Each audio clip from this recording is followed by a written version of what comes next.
All right, guys, welcome to the Gap Podcast, where we discuss careers, education, lifestyle, the journey through it all. Here with the one and only host, Gregory Bailing. Also have my good friend Cassius on.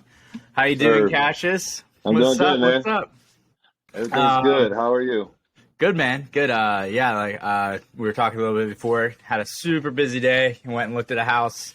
Got some stuff done with the handyman stuff. Got home, hopped right on the Future Flipper call. So it's been go. And then we just we started this call. So, yeah, man, busy day, but I'll take it. I'd rather be busy and try to make money than sitting around watching TV. Right. Exactly. All right. So, let's give some background to, we met at the Future Flipper program at the Mastermind. Yep. I'm glad I came up and talked to you. You guys were like, you and your girl were sitting over there. And I was like, I need to go talk to those guys. Yeah. That day, we were already networking a lot, and we talked to quite a few people, and, you just came up at the perfect time, so that was good for us. Yeah. So, yeah, man, glad we met. I guess give everybody a little bit of background, where you're from, where you grew up, where you living now. Yeah, man, for me, I grew up in Philadelphia. Grew up in a hard place, hard time. When I got a little older, I kind of wanted to do something different, kind of get away from the environment I was in. So I kind of decided to join the military. I did that for 5.5 years as an infantry soldier. So I'm a combat military vet. When I was in the military, that's where I met my wife, and she was also in the Army too. So, we decided to get married, have kids, and she's originally from Colorado. So we decided to move to Colorado and kind of start our journey there. Nice. All right. So let's back up a little bit. Let's go to high school. When you were in high school, I'm assuming you went to high school in Philly then? Yeah. All right, man. So when you were in high school, what were your thoughts of high school? Were you just high school's not for me, and that's why you were went military, or how were your grades? What did you do? What did you think you were going to do? Or it's was the Army thing just after you graduated high school and didn't know? My grades were actually pretty good. I had pretty decent grades coming up in high school. The thing for me is that I kind of grew up kind of religious. I grew up in a Christian home. Yeah, me too, man. And the high schools I went to was Christian high schools as well. And I didn't really know what I wanted to do because my family kind of wanted me to venture into more Christian schools, like Christian colleges. I actually had a basketball scholarship to go to a Christian college, and I turned it down to kind of be with my friends and kind of be close to home. But high school was fun, man. It was great. And I got to learn a lot about, different people, different cultures, different religions and things like that. So, cool. High school was awesome. Yeah. So you turned down a scholarship for basketball. Yeah. Killing my heart right now, man. Yeah, man. That was my one sport that I truly loved. I just stopped playing though, because I was I don't know. I think maybe I was better. I thought I was better than what I was. Right. And I got beat out by my friend Alex Fry all the time for the starting position. And I was like, man, F this. If they're not going to start me, I'm just going to go play golf. Right. That's what I did. Yeah, I did a little bit of everything, man. I did basketball, football, boxing. Basketball was my main thing. I had a 2-year scholarship. Wasn't a full ride, but, me just kind of conflicting with religion at the time and not knowing which way I wanted to go kind of altered my mind from wanting to go to another Christian school. You know what I mean? Yeah. Okay, cool. What position did you play? I'm assuming, were you down low? Yeah, man. I played the 5 for a long time, 4 and a 5, all in high school.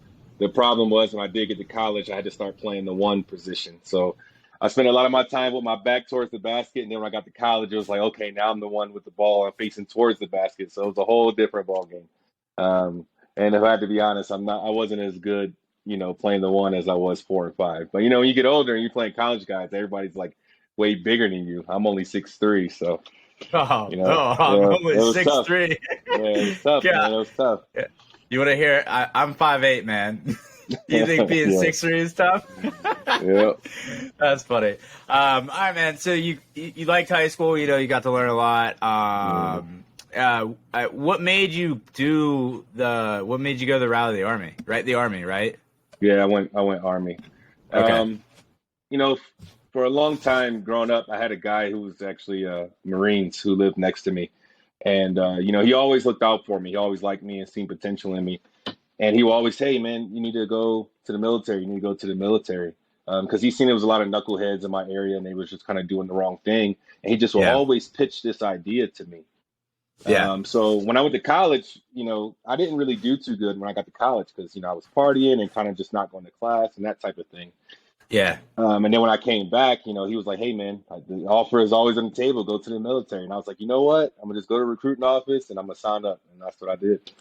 Nice. Okay. Yeah. Yeah. Back at that, I didn't realize you said you didn't take the scholarship. I thought you just meant you didn't go to college. So you went. Yeah. You went to college. All Yeah, I right. went to college. I went to a different college. Pretty much, I went to Cheney University. It's not too far from Philadelphia. It's where all my friends with, everybody in I my know. neighborhood. I've heard of that. Yeah, I actually think a couple of my friends maybe went there. yeah. It's one of the first Um. HBCUs, and it was like that was the thing to do. So I didn't take the scholarship. I ended up going to Cheney instead. Okay. Yeah, Cool. Yeah. So you were in the military. You said you served for 5 years. yeah, 5.5. Nice. So what did you do in the military? Give us a little bit of background on that. Yeah, I was an infantryman, front soldier, play with all the big guns, doing battle drills, kicking in doors, that type of thing. All the stuff you see on TV, but they don't tell you all the dirty work that comes with it. Yeah. What's the dirty Like, work? well, it's everybody think it's super fun to shoot all the guns, but when you go to the range, you got to pick up all those shell casings, right? That's that's no fun, and nobody tell you that before you do it. That's funny. Yeah, And you got to clean the gun every time too. I'm clean your sure. gun. You can't even turn it in unless it's clean. It's a lot of trials and tribulations, man. So Yeah, man. I have a nine Hellcat 9mm, and every time when we go shoot it, like I'm like, I gotta clean it. hmm It's like yes, the one reason I don't like going to shoot my gun. right. I mean, Uh, for me, I have fun cleaning all my guns.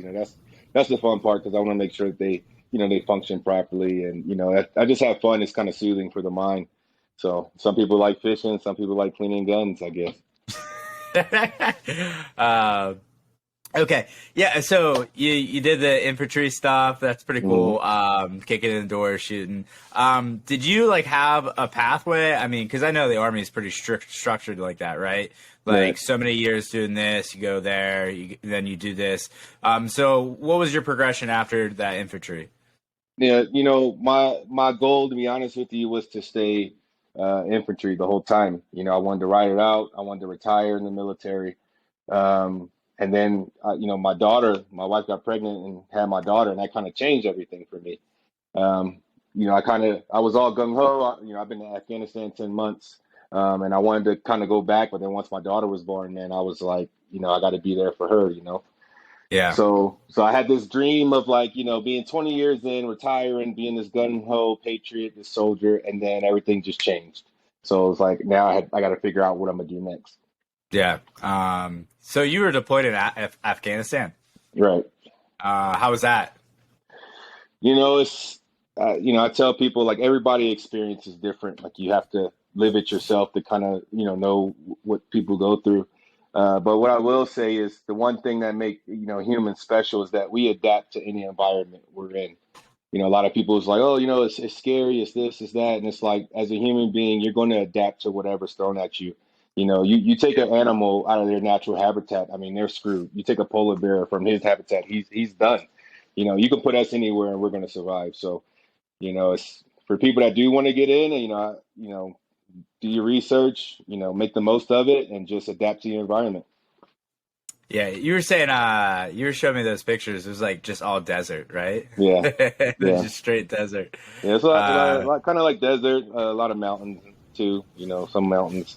Most of the desert that I was showing you that day was from Saudi Arabia when I was working out there, though. oh yeah, yeah. I'm so Yeah, so yeah. sorry. Yeah, yeah. Okay, yeah, cool. So you stopped doing the infantry stuff. So what Right. was your next step in the army? Uh, I got out and then I became a prison guard. I did that for 2 years, which Okay. was a great job. I worked 4 days on, 4 days off.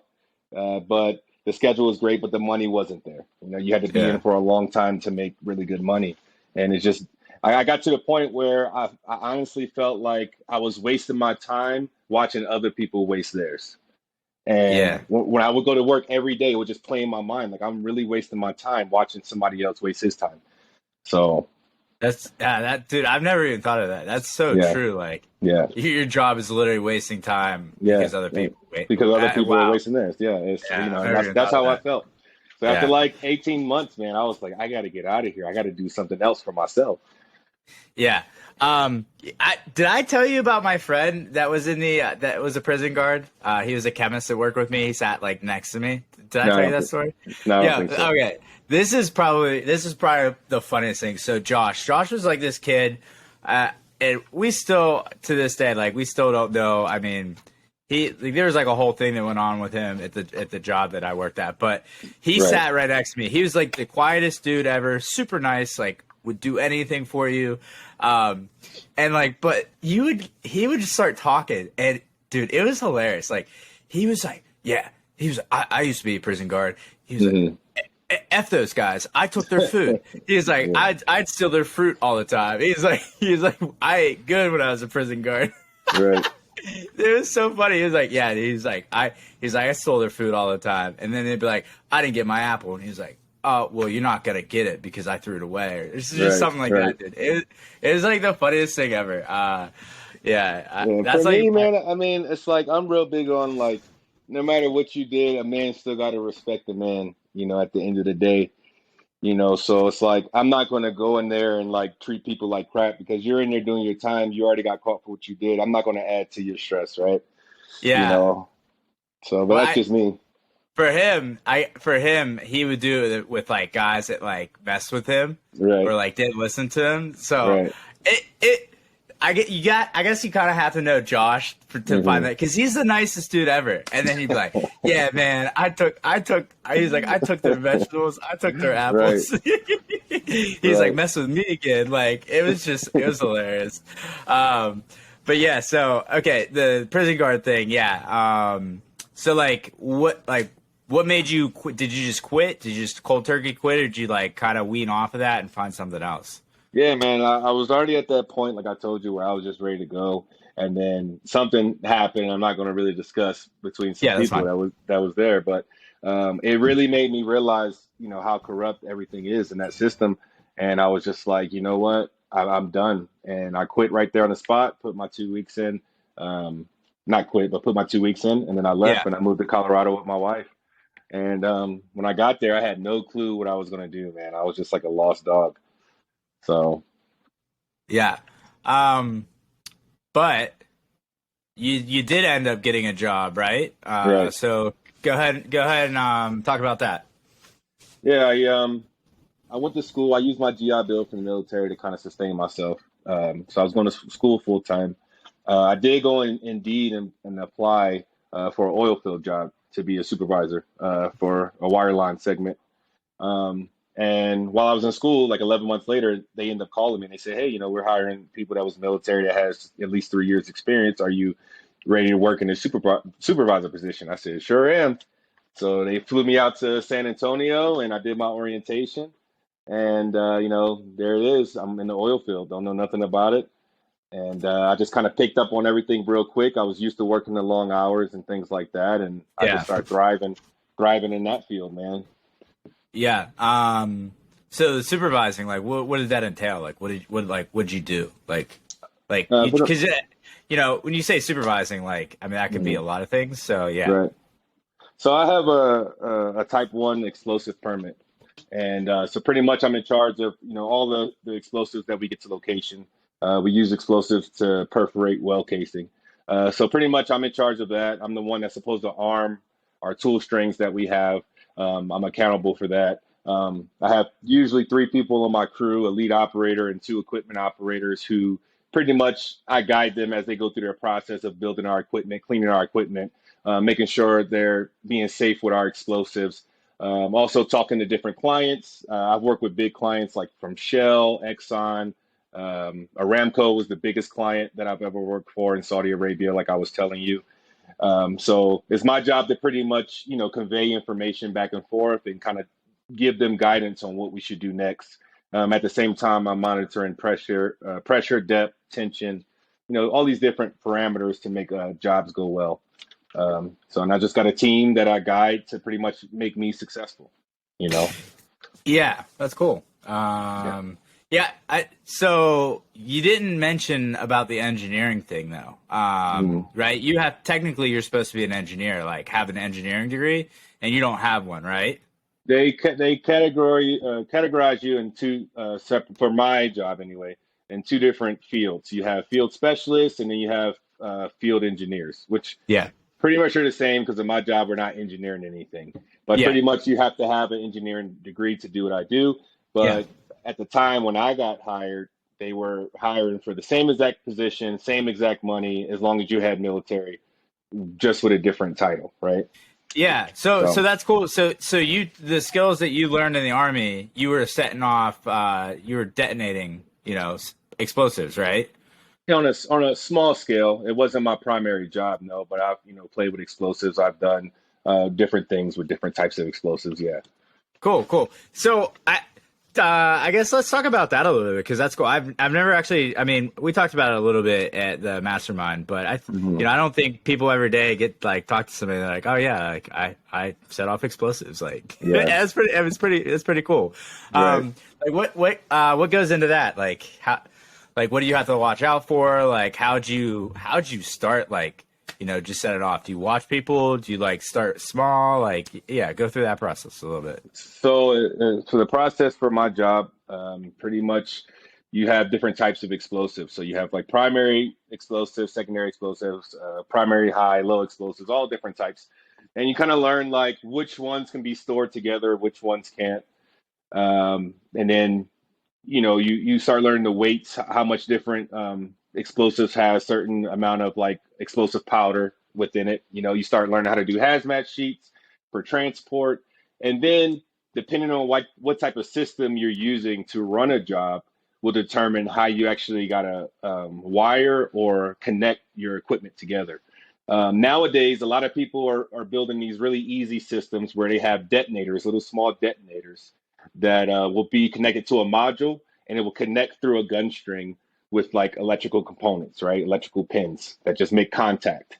In those detonators, you'll have a switch where I can read on a computer at surface and I can actually activate it on the software, arm it, and then I can apply voltage through it and actually shoot it off. And they're connected usually to a det cord, which is pretty much like gunpowder, right? A cord going around. So when it ignites, it'll set that off and it'll shoot off all these shape charges that is connected to it. And they're usually oriented to a certain degree, depending on what the client wants, right? And it'll just start setting off charges and making little holes inside the casing, And if it's not those modules, I know I'm kind of going into it. If it's not those modules, I like it. Keep going.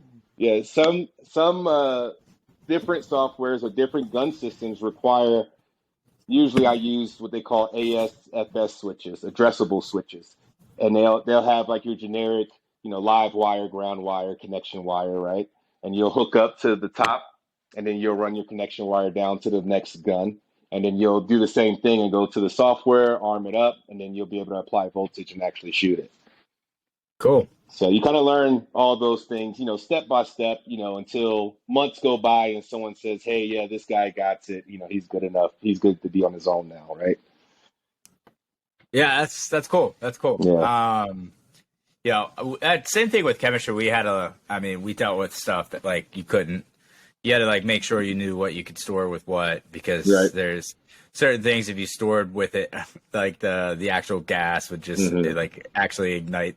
So I didn't have to, we actually transferred stuff between sites. So we had to actually fill out transfer sheets and stuff, and it had go through EMS and all that kind of stuff. So a little familiar with that aspect of it, not the actual detonation. Cool. That's super interesting. You're the first person I've ever talked to that's I set off explosives. It's funny because in your mind it sounds like this And when I first took the job, I'm like, this is great. You know, I'm gonna work with explosives. But when you're actually shooting them off, you know, in a real well, I mean, they're miles in the ground, so it's not like you Yeah. hear a big explosion or anything, right?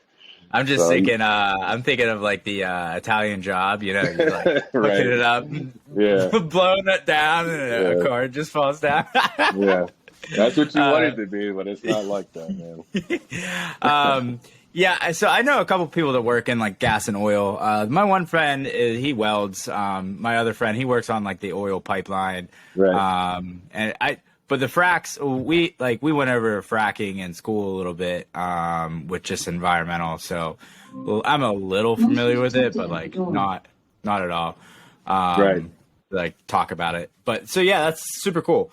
So you're still doing that right now, Right. right? So Yes, okay, sir. cool. Do you like it?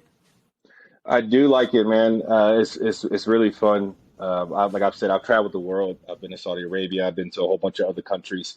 Man, I've met so many cool people. Um, you know, people that's my brothers, and you know, I just think for right now, like in my life right now, I'm just ready to venture out and do something different. You know. Yeah. Um, okay. Well, I know we talked about it a little bit, not on the podcast. One of the reasons you don't like it, right, is the work hours. So I guess go over that a little bit. Like, you know, what's the work hours like? What's the culture like? You know, how's the company that you work for like? Um, I guess go through that a little bit. You know, I'm all about, you know, the military put it in my head, you know, work hard, you know, always, you know, work long hours. That's the gig, right? Um, the type of jobs that I took are a little different because they're not just like regular jobs. They're more culture based. I feel like if you do like anything like law enforcement, excuse me, sorry, working at a You're good. prison, working in an oil field, anything like that, it's more culture based. So you're not really banking on the 9 to 5 or working your exact 8 hours or 12 hours. You know, you have a brotherhood, you have a culture or, you know, Yeah. or sisterhood, no matter whether you're male or female, it doesn't matter, but you have this bond with these people. But for me, I got to a point where I don't mind working those long hours as long as those hours go to something for me, Yeah.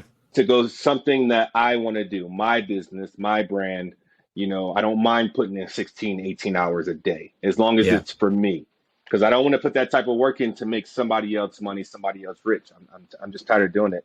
And you can call me selfish, but that's just kind of where I am right now. No, I mean that was my thing. So like when I was in chemistry, my job, I think my job was especially hard because it wasn't. I don't know with you with setting off explosives. I'm assuming it's pretty similar. Like once you set them down in like the well, like you're Right. gonna have to like ignite them that time.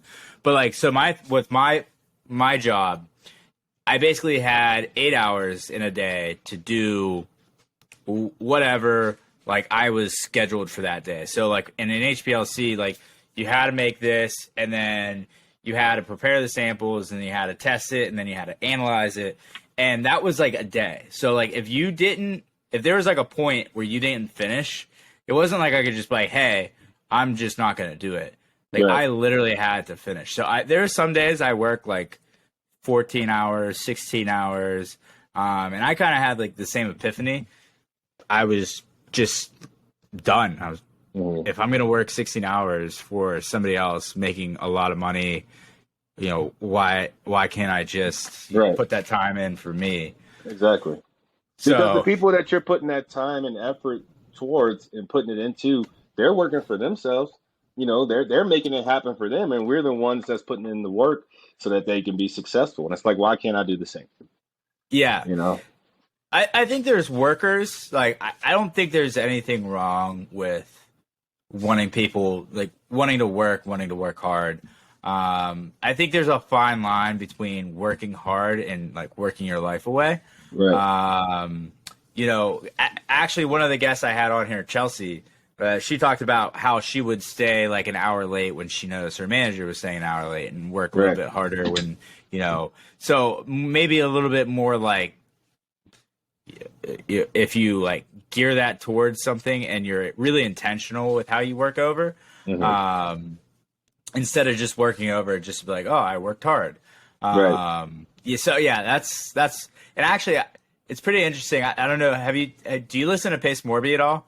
No. He's pretty good. You should start listening to him.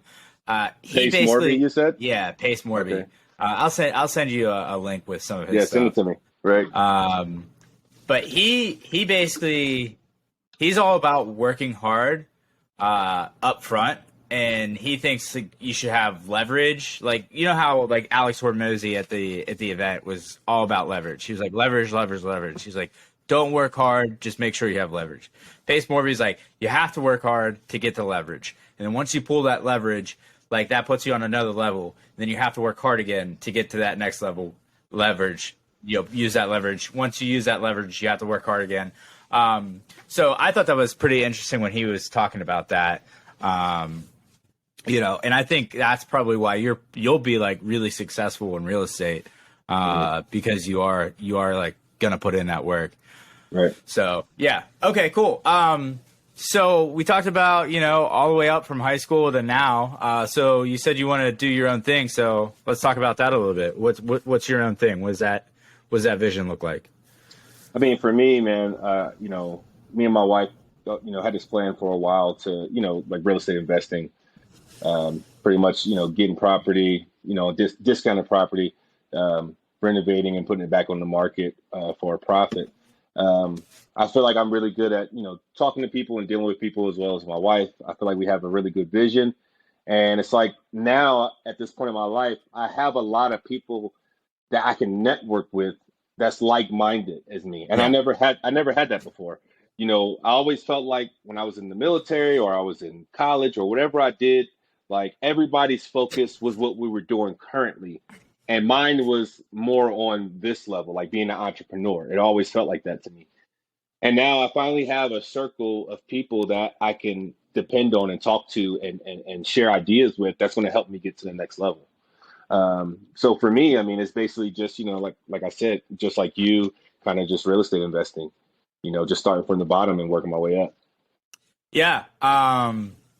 Yeah, man, I think it's great that, we both met each other. We're both starting at the same place. If you ever have anything you need help with, you're always free to call me and just say, hey, Greg, need some help. Even if you're going through like a tough time and you just like need to talk, like say you lost 10 grand and you're like, I just need to talk to somebody. Like, Yes, hopefully we never run into you that. at a couple of months ago when I really did lose 10 grand and I needed Oh, somebody. no. Wait, how did you lose 10 grand? Business ventures, man. Let's just call it that. So. I mean, you can call me after. We can talk about it. Yeah, for sure. I'm sure it probably still hurts. It still stings a little bit. Yeah, losing money always hurts anybody, but you can't dwell on that. I heard this is the mindset I've been using for that. Is if you look at it as an opportunity to learn compared to like just losing, that's how you can win out of the situation. You take, because obviously if something didn't pan out or you just didn't vet something out well enough, just take that as a learning opportunity and then, apply that going forward. And Right. I'll tell you this, you'll probably never make that mistake again if it was a mistake. Yep, definitely not, man. I know I'm definitely a learner by mistakes. Like once I make a mistake one time, I'm like, never doing that again. Mm-hmm. Yeah, man. So what do you plan on doing real estate? What's your how do you plan to get into it? Like, do you have some cash set aside? Or are you going to use private money? Or are you going to get a loan? Because you have the ability. You're in a really good spot. You're in the military. You can get a VA loan, right? Yeah, but it's not. It's a lot of rules and stipulations that come with that because technically you're not supposed to use like a VA loan to like try to make a profit on a rent out. You actually have to live in that residence. So that's not a route that I would take at all. Not for this. But what I will share with you is this: when we went to that Future Flipper Mastermind event, the Hormozy said, "Pick up this book."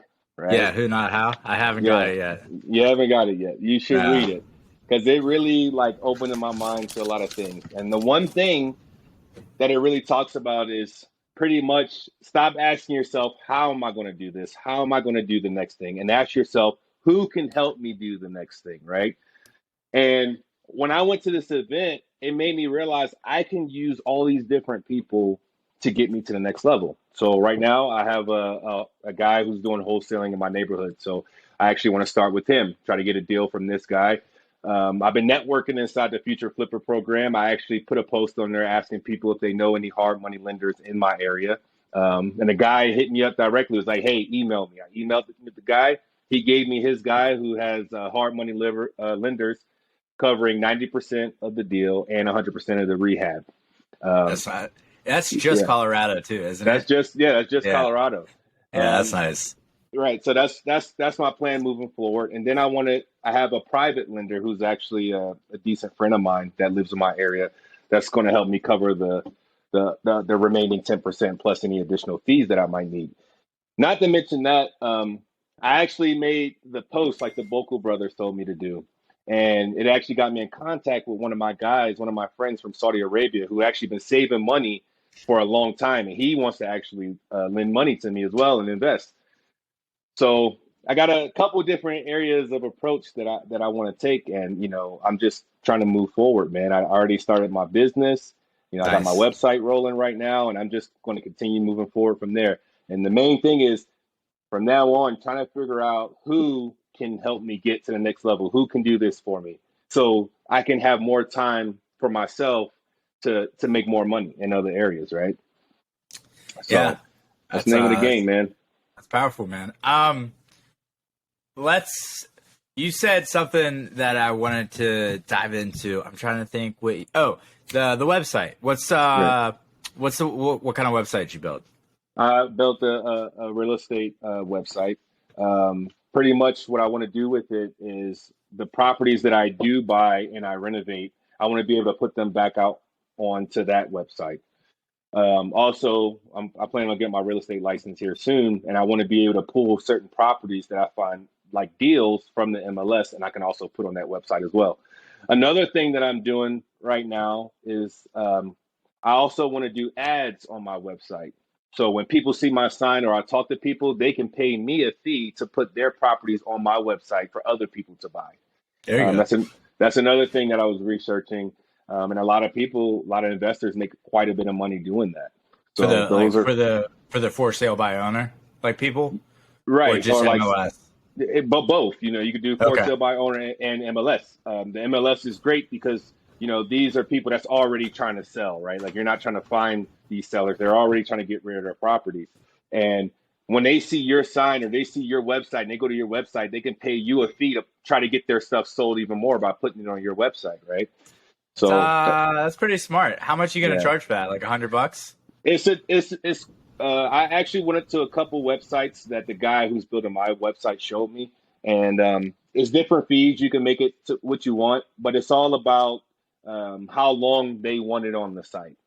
Yeah. So you'll charge higher amounts depending on how long they want it on your site because it'll expire over time. Yeah. That's I've never even thought of that. That's cool. Yeah. Because I plan on making a website for for a funnel for leads. Right. That way, if I have somebody that's reaching out, I'm like, hey, I saw that you buy houses. Like, if you're calling me on that, like, I already know that you're a motivated seller. Exactly. So I don't have to go through all like the, hey, do you want to sell your house? It's like, okay, well, tell me your situation. Right. Like, why do you want to sell your house?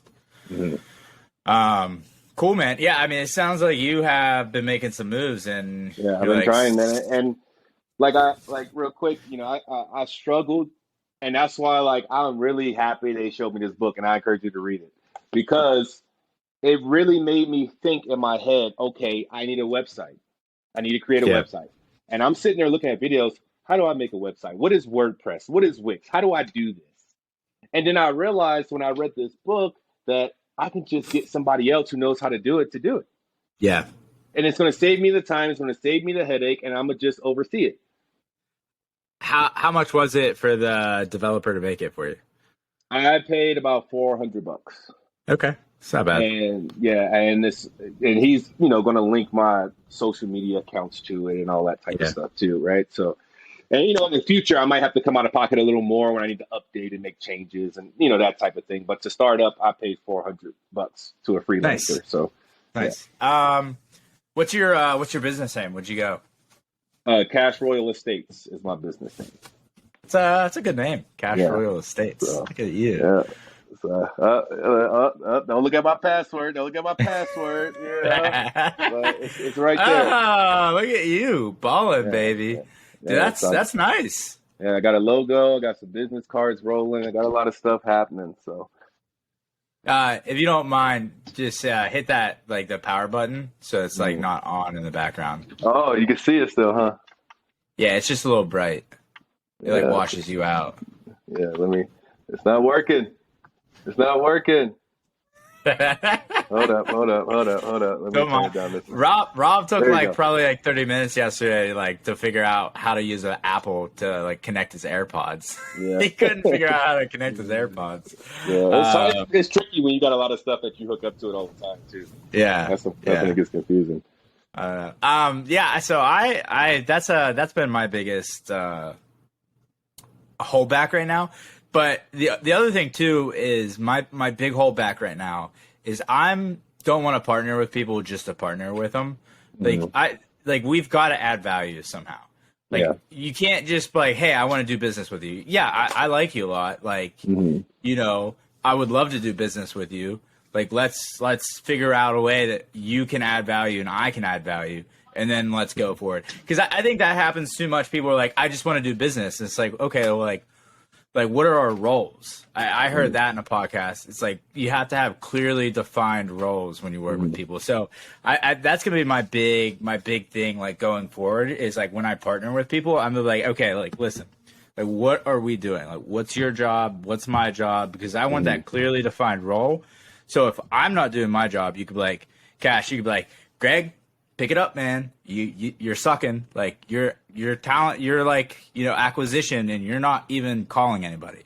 So so you're trying to do buying, renovating, and flipping, right? You want to flip houses, right?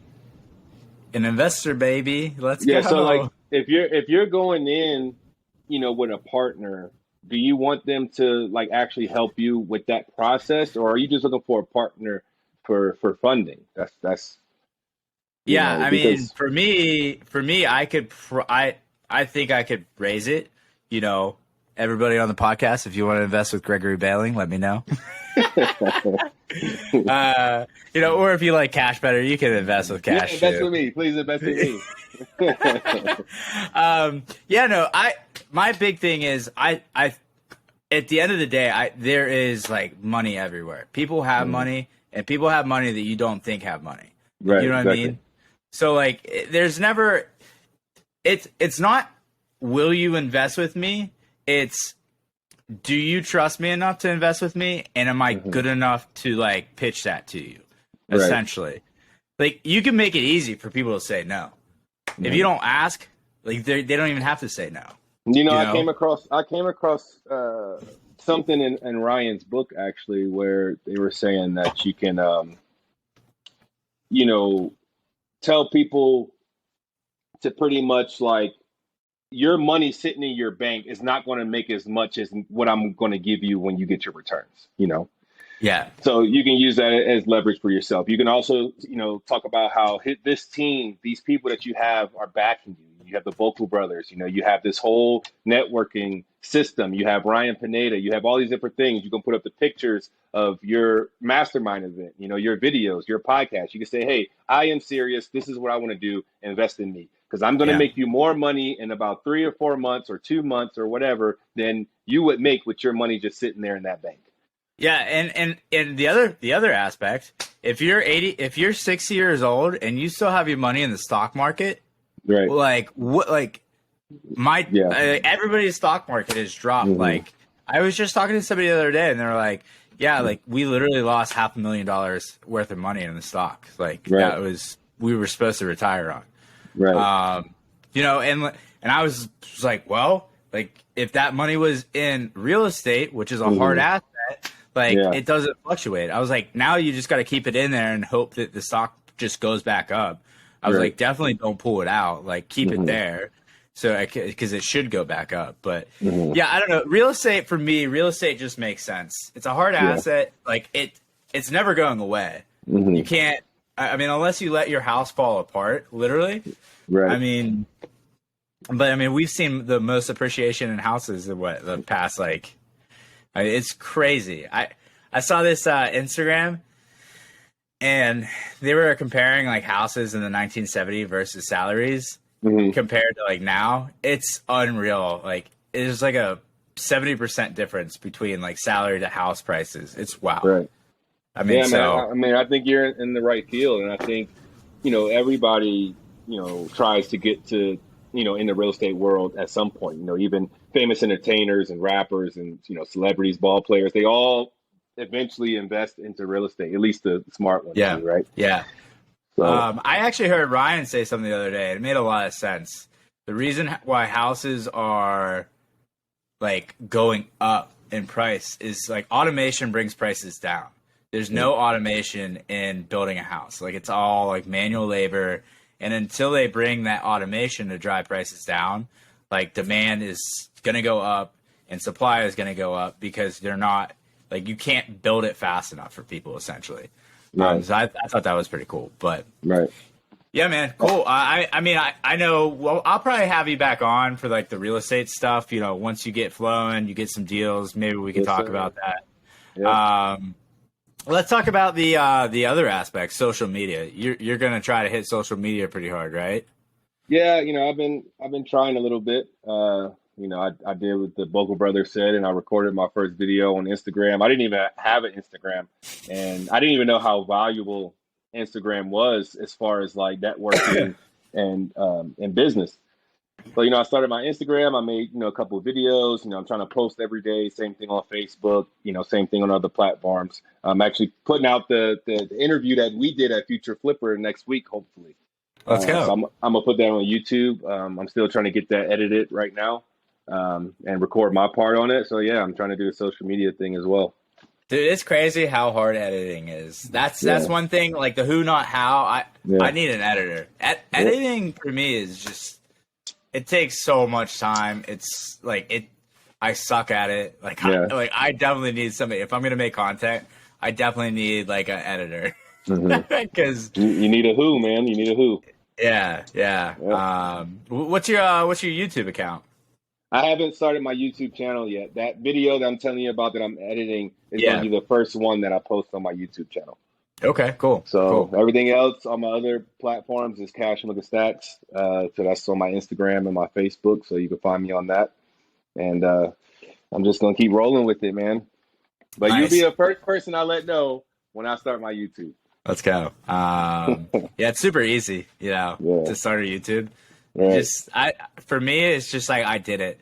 Like my first podcast, I was like, thinking about it so much. I'm like, I don't really know. Like people are gonna think it's stupid, and like no one's gonna listen. And I was like, if no one listens, like who even cares? But Yeah. I really do like doing podcasts. You remember that YouTuber that came on and Yeah, spoke I at? knew who you were talking about. I Yeah. already knew it was coming.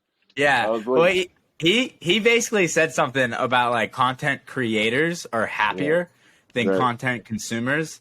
And I will tell you 100% I have like kind of like a rush after I do a podcast. It's just Right. fun. I don't know. You It's know, cool. I felt like that even like on a small level, just making posts. Because I never seen a need for Instagram posts or anything like that. Yeah. I didn't have a need for it being in the oil field and everything. And ever since I started doing it, I kind of got that same thing, like that little boost of energy. Like, yeah, this is cool. Even like doing this podcast, like preparing for this podcast, I was really excited all day. So that's why I've been texting you, like, yo, man, I'll see you later on this podcast. Because Yeah, I'm just super yeah. excited. And sorry it was so late. I wanted No, to try it's to all get on good. earlier, and it's just like I had to do that stuff for that guy, and it took like a little bit longer than I thought. I actually missed the Bogle Brothers call today. Right. Was that good? I didn't. I was out of town for a little bit, so I didn't see it either. Okay. So Yeah. I want to go back and watch it. But that was more of the Q&A from yesterday, and I was on yesterday's call too. So, Yeah. but yeah. Oh, that YouTube guy you're talking about is Sean Cannell. I believe. Yeah. So he dropped. He actually the reason why I had brought him up again is because him going up there speaking at the mastermind event actually motivated me to actually do my social media for real. Because just the way he spoke and the way how he was telling me about YouTube, like YouTube, your videos last forever. You can always accrue royalties off your first videos that you ever make. So I was just like, wow, I never thought about it that way. So shout out to him. Last forever. I still have a ski edit I put up like probably like 5-6 years ago. It's still up on YouTube. Oh, I still go back and watch it. I'm gonna go watch it now. I wasn't very good back then. It's under a different YouTube though. I started a different one for this podcast. Right. It made sense. I still haven't decided. I want to keep the YouTube like channel like specific, like the Gap podcast, but I haven't decided. I'm probably gonna do some reels where like I go over like just mindset books. I don't know, maybe just rant a little bit like, hey, I was thinking about this. I would say like my biggest inspirations I have is when I'm at the gym taking, have you ever seen I'm trying to think that Instagram, like, what do you call like a video meme? I don't know. Like, is there a name for that? Video meme? Yeah, like where like a GIF or a GIF. Oh, it's almost like a GIF, but it's like a reel and it has like kind of like the title. Yeah. It's like a meme, but it's a video. But it's like he's like dancing at like 3 a.m. at the party, and it's like from Wolf of Wall Street where he's like completely messed up. And it's like, this is how I go to the gym, like 300 milligrams of caffeine. Right. That's totally me every time I go to the gym. Just all hopped up on caffeine and pre-workout. And dude, I'm telling you though, that's where my best ideas come when I'm at the gym. So Ryan, I took Ryan's. Did you take Ryan Pineda's social media course?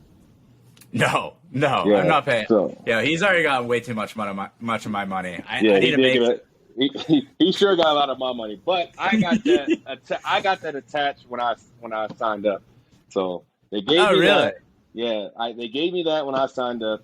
I took that, but he said your content should be 80-20. Yeah. So if you're gonna do other stuff outside of the Gap or whatever, you should focus solely on one thing 80%, and then you can add everything else the other 20%. Yeah, and my thing is I'm trying to have a focus on so I'm not just doing stuff to do it. Like I'm being like intentional. Like I want to create a platform where it's like open, where you talk about stuff to help like, grow mindset or just like different careers or different like side hustles. Right. And I want kids to like, I want people to like comment and be interactive with it. Like if I'm talking about something and they want me to dig more into the subject, like let me know in the comments. Like I'll start digging more. Like, oh, like we want to know more about this. If we, they want Cassius 2.0, right. Have another episode. Okay, like let's go. I want like people to actually, let me know, and I want it to be there for kids. So when they're like, oh, like I'm coming out of high school, what should I do? Okay, well, if you listen to the Gap podcast where we have, someone who blows up, for fracking, someone who is a chemist, someone who is, I'm going to have my buddy on that maybe that sells, jets for a living, have him on, have some real estate people on. And I think like, it's really interesting that I have this group now in the real estate aspect because everybody did something different before real estate. Right. Exactly. Yeah. So for me, I mean, as far as like social media goes, another thing that took me a long time to get started was I didn't trust anything. Like everything on social media seemed like it was a scam. Everything seemed like, people were out to get me or they just want to take my money. You know what I mean? So I just want the content that I make and the stuff that I put up to be authentic. And when people converse on it, it's actually real, true information or it's real life experiences. You know what I mean? And that's my main goal for me doing my social media. My personal opinion on social media is authenticity is becoming hard. Like people are seeing like the blow, like the reels are like green green, flash like a GIF, flash a GIF, and it's like it's just getting too much. It's like everybody's doing it. Like I think it caught on when a couple people were doing it because it was different, and it was like that like different like oh flash like grab your attention, but now it's everywhere. And like I personally I'm almost unfollowing like the people that I like because they're just like I see the same stuff on every like post like and it's annoying. Right. So I really do think like the authenticity is coming back for like Reels and like YouTubes and like the whole flash, get your attention has gone away. I don't know. Yeah. Right. That makes sense. But that's just my personal, opinion. It's probably wrong, but yeah, that's your opinion. Your opinion can't be wrong, man. Yeah. You're not saying it's fact. Yeah. Cool, man. So I guess if you had like, let's try to get into skill set and mindset a little bit. What do you think is like the number one skill for like that you've had in life, or like what is something that you're going to try to get better at? I mean, for me, my number one skill is I never gave up my drive. I actually talked to a guy recently. He's from India. I was in Saudi Arabia talking to the guy. And he was like, I just feel like I'm going to get everything in life, but it hasn't come yet. Like I haven't got married. I don't have a kid. I'm not making much money, blah, blah, blah. And I was like, it's funny because my life was the total opposite. I made six figures when I was 25. I got 3 kids. I got a wife, I got a house. I've done everything, that everybody says they want to do. And I never let that stop me from wanting the next thing. I never let that stop me from having drive and keep moving forward. It doesn't matter how nice of a house I get or nice of this I get or what car I get or what savings I have. I'm going to keep grinding to get more and more and more. So that's the gift that I have. The one thing that I kind of worked on, but I still want to work on, and that I encourage everybody else to work on, is something that you preached to me a lot, and a lot of other people when I went to the mastermind preached to me a lot. And that was, you have to take action. You have to. And it's like when I first heard it, it was like, yeah, I know that. I know I'm supposed to do stuff, right? But until you really sit there and think about it, you realize like there's so many things I should take action on that I don't on a daily basis. I procrastinate constantly. And I think that, most people, even like the people that's going to watch this, they procrastinate all the time. They're not taking enough action. And it wasn't until I started really taking action in my life where things really start changing for me. So that's one of the things that in my life now I still want to continue to work on is not being hesitant, not being scared, not being fearful, not procrastinating, just take action. Yeah, I still struggle with the action part a lot. I'm a huge procrastinator. Like if you give me a school project that's due in 5 weeks, I'll see you in 4.5 weeks, and I'm going to start that project. So that's something I've been like trying to get way better at. I'm good at doing action. I'm not good at doing a ton of action. Like, so I'll be like, okay, yeah, I'm going to the gym. I'm going to make like 20 calls. I'll make 6, 7, 8 calls.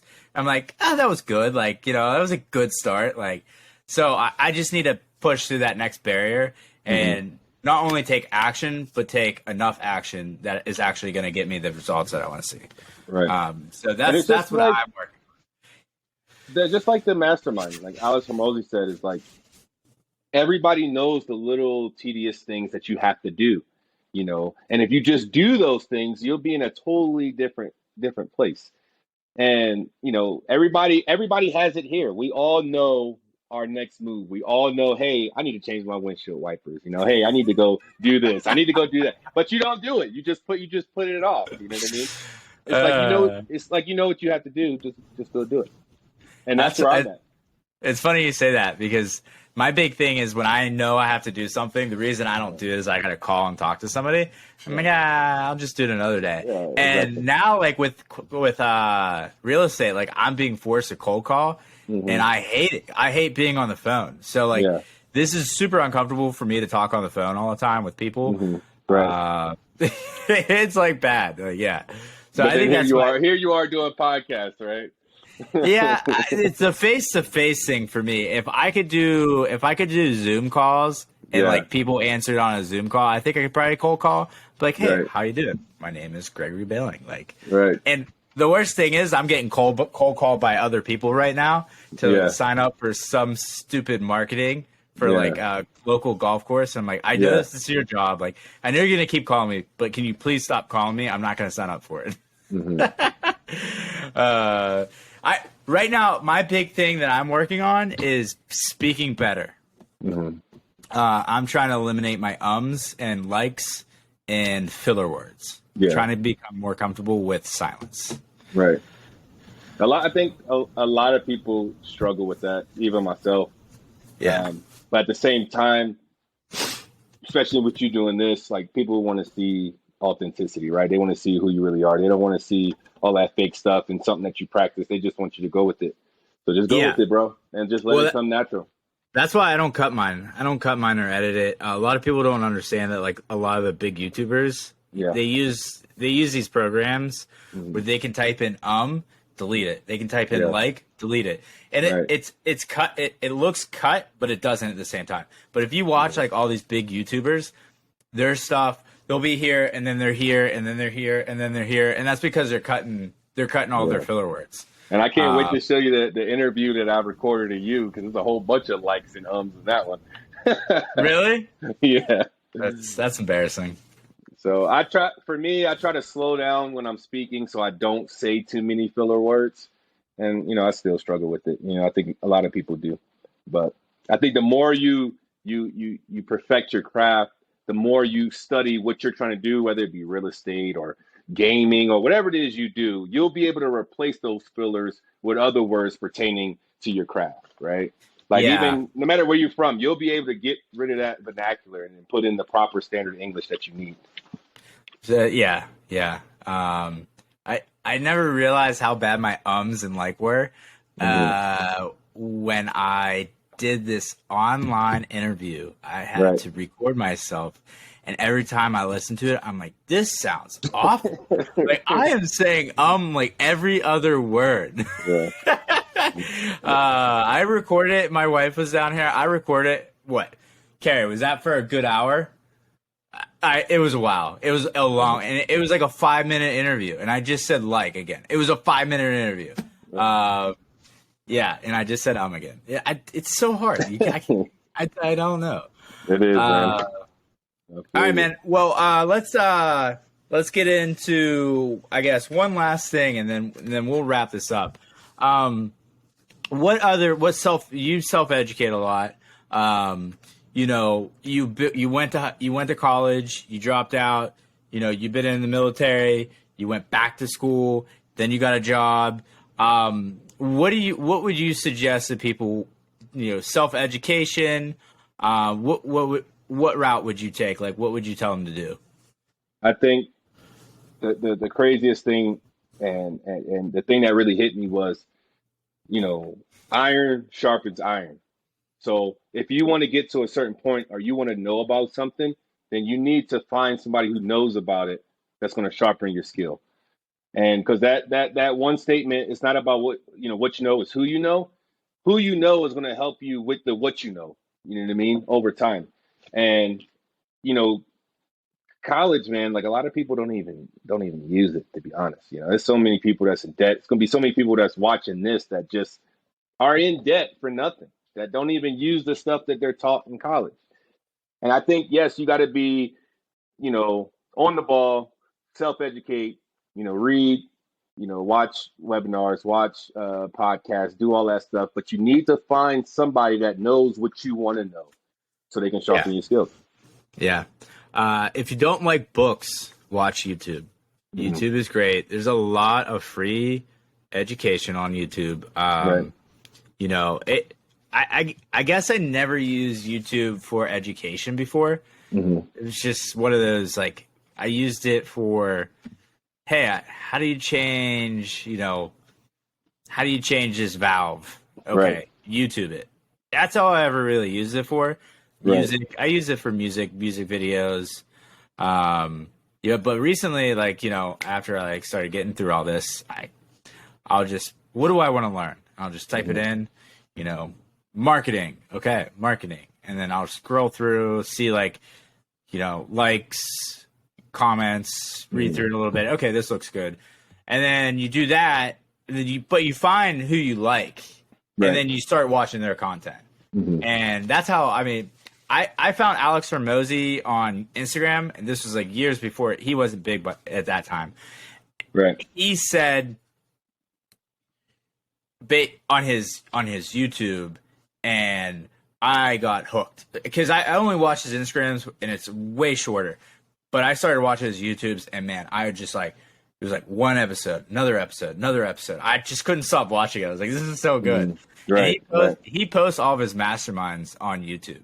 Mm-hmm. He'll just like throw his mastermind, that he charged 40 grand, to go talk for an hour. Right. And he just puts that on his YouTube. So, have you ever looked at any of his stuff on acquisition.com and his like free trainings? Not really. A lot of the people that we've been discussing is actually like new to my whole mindset. I'm actually just kind of getting new to like watching podcasts and webinars and all that type of stuff this year. I'm a big reader. I take a lot of notes. I read a lot of books, a lot of articles. So that's my way of how I get information. Good for you. Yeah, I hate books. I hate reading. Other than talking to people. So, well, my dad, when I was a kid, the one thing that made me read is my dad told me, I'll never forget this. He said, if you wanted to hide something from anybody in your house, put it in a book. Yeah. He said, if you want to hide money from somebody, put it in a book. Nobody will ever check it. And then that's what made me kind of start reading a lot. So, I just, like I said, I just encourage people to just talk to somebody who knows what you don't know, because iron sharpens iron. Yeah, I like that. Yep. All right, man. So we're coming up on an hour. I thought this was a great episode. I do like to end the podcast with one question. If you could go back and travel in time and you could tell your younger self one thing, what would that thing be? I ask myself this all the time. And I know it's going to sound real like weird or cliche because I already said it. But I swear, it's what I said earlier is take action. That's the biggest thing, because it wasn't until like this past month where I really was like, you have like when you're a kid, like the stuff you're supposed to do. Like people, we know things, you know what I mean? The things you're supposed to do, is just that we just don't do them, or we're scared, or we're fearful. I wish I can go back in time and say, hey, stop being nervous, stop being scared, do what you need to do now. That's what I wish I could do. I like it. All right, guys. Well, we're going to wrap this episode up. If you want to see more of Cassius, I'm sure we can have him back on. Let me know in the comments. But this is the Gap Podcast. Gregory Bailing and Cassius signing off. Hey, thanks for having me, bro. Hey, we are going to